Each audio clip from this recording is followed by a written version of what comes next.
Hello, my tasty, tenacious Taurus. Welcome, welcome. Thank you very much for being here. Just a reminder that the top two videos with the most likes will get a bonus reading later in the month.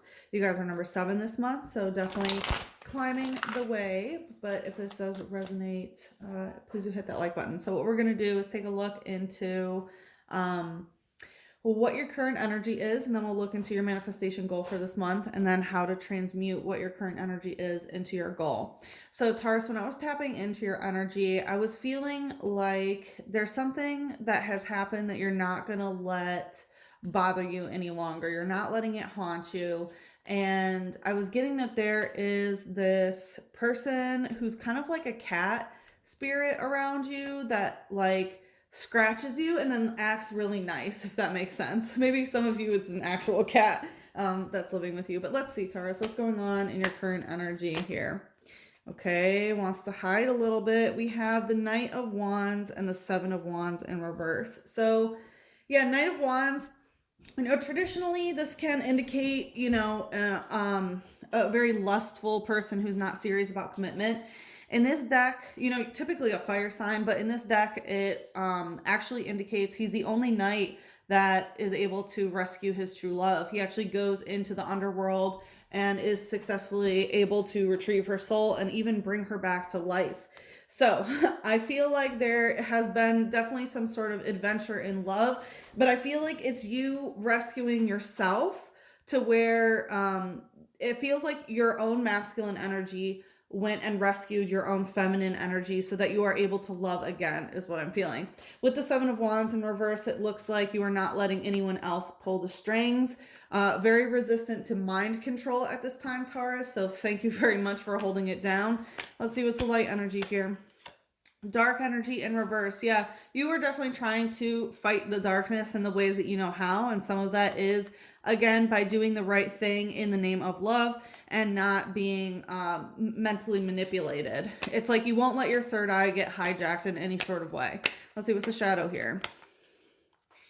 We have Durant using gathering food. So Durant is, a colony spirit. So it represents like what you and your colony basically are doing to, accomplish any sort of task, right? With gathering food, I feel like you might actually be gathering food at this time, maybe, stocking up on canned goods or something like that. But I do feel, again, it's not in a darkness way. It's like, no. I'm not going to be slip into fear or darkness, but if there's one thing I'm going to make sure I have enough of, it's food. I feel you, Taurus. All right. It says they lay their eggs deep inside their nests. When attacked by heat more, they retaliate using their massive mandibles. So it's talking about laying eggs deep in their nest. So I feel like you do have like a nest egg, or you're making a nest egg in some sort of way, which is, if you need to nest somewhere for a while, you're good, right? And it's talking about Heatmore, which is like this anteater Pokemon. They're basically kind of like mortal enemies or whatever.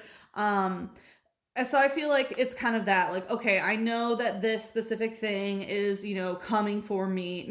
I don't feel it in a dark, scary way, but it's like, if I know this energy is going to happen, then I'm going to do this in order to retaliate towards it. But this feels like kind of a preemptive retaliatory, if that makes sense. So like you're preemptively retaliating, so that way it's like you're prepared in some sort of way. All right, let's see, Taurus, what's your manifestation goal this month? We have Death coming out stuck and the Eight of Pentacles in reverse. So what I'm hearing is that throughout change, and even if, perhaps actually death does come to the doors, which, I mean, not yours, but, an area that you won't necessarily have to physically move or do anything. Eight of Pentacles, this is the card of the traveler, someone who just sort of has the knickknacks that they pick up along the way and they're good, right? They got a backpack. It's a very type of Sagittarian energy. That's not like you, Taurus. You really do like to hunker down and have, one physical location, which is awesome, obviously. And it looks like basically no matter what happens, through life and death, that you're going to be good where you are. Again, this sort of having this colony aspect. Death card traditionally is, the death and rebirth, of course, through change and transformation, you're good. You won't have to, have a grab bag and go sort of thing. But when it comes to this particular deck, it is the Grim Reaper, which does represent physical death and, ailment and right disease and things like that. Because I do want to mention, Taurus, in many of my dreams, the angels have been coming to me and saying, death is touching a lot of places in the world and it's going to increase. And like, you don't have to fear, because even if death comes, you're coming right back. So I'll pass that message on to you guys. Let's see, what's the light energy?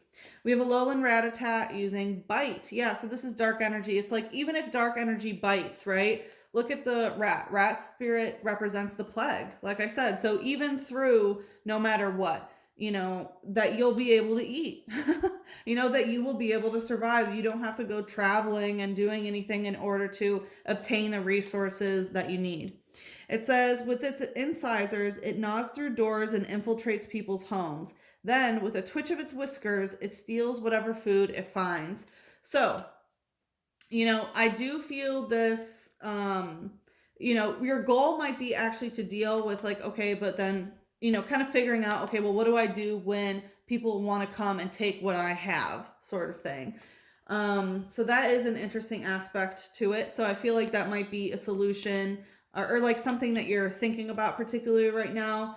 But I'm also getting that, like, even if that happens, you'll still be okay. You'll still stay there because those people will be more backpacky type. But let's see, what's the shadow here?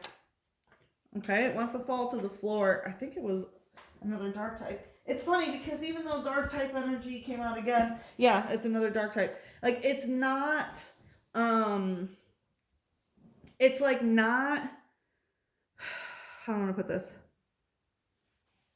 It doesn't feel like a dark thing. Honestly, Taurus, it's like, I'm not doing this out of dark or out of fear or anything like that. I'm, again, it's like you're mastering this aspect so that if it were to come, which it doesn't have to, but if it were to come, that you're completely prepared and it's not a dark type energy that's going to be there, because again, it's like this preemptive, I don't know, it's like basically so prepared that even when the darkest dark comes, you're good, is what it feels like.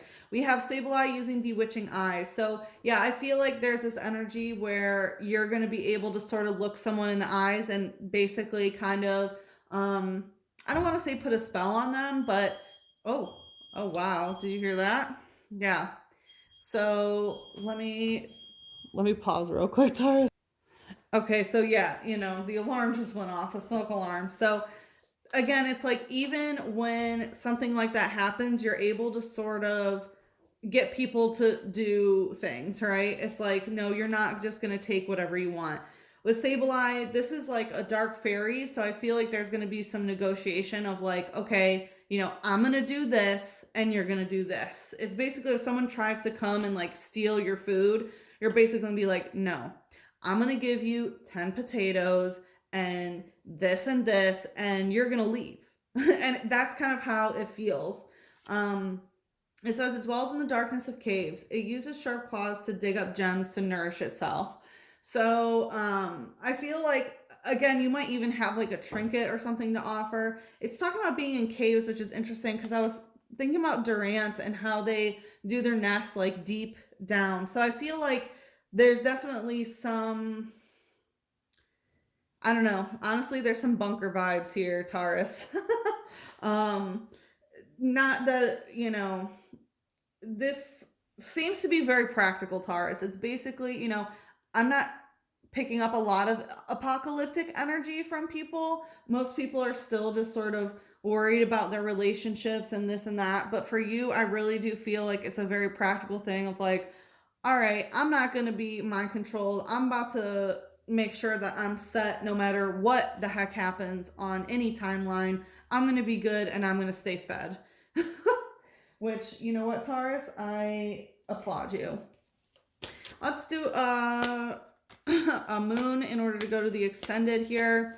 So, like I said, what we're going to do is take your current energy and then transmute it into what your manifestation goal is. And it seems to be, making sure that no matter what, no one can sort of steal from you and you're sort of hidden away and have your own stuff so that you don't have to, backpack basically. It says have faith in your dreams. So I do feel like this is something that you are trying to manifest, and you have to have faith that this dream will become a reality. I feel like that's a very important part of what is happening here. If you get an Eagle subscription on my website, then you can access this extended and others, so you can watch your sun and rising for everything that's going on. And you also have access to my musings page, which gives updated astrological information of what's going on.